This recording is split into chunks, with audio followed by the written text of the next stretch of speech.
Mets Derby recap. Andrew Claudio here. Game 159 of the baseball season is in the books. For the 29th time in Mets history, they have clinched an above 500 season in the most meaningless thing that they're going to accomplish this season.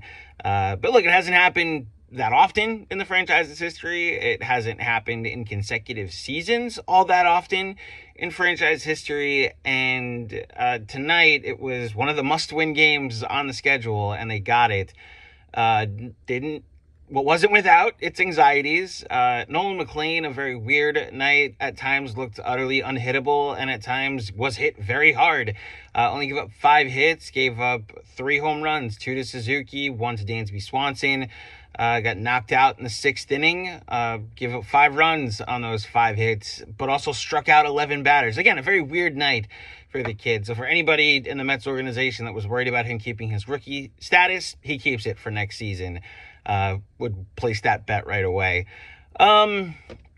The offense, Lindor got the tone set in the 1st inning, drawing the walk and scoring the run.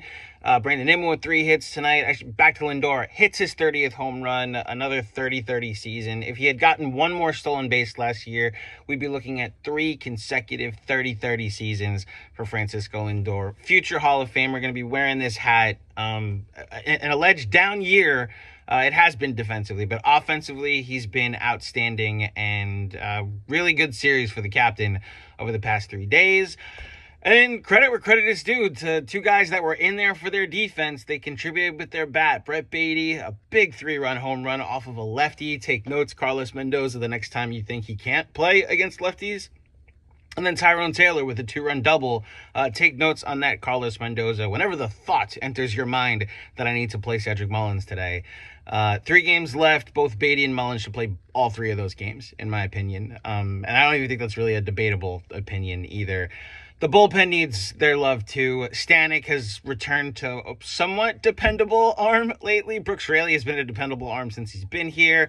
One of the good days for Tyler Rogers, where all the contact that was made was caught. And then Edwin Diaz, not as dominant as the other night, but there was never a moment where I thought the Mets were actually in danger. The Pete Crow Armstrong fly ball, there was a moment off the bat where I thought it could be scary, but much like Pete Crow Armstrong's second half, all bark, no bite.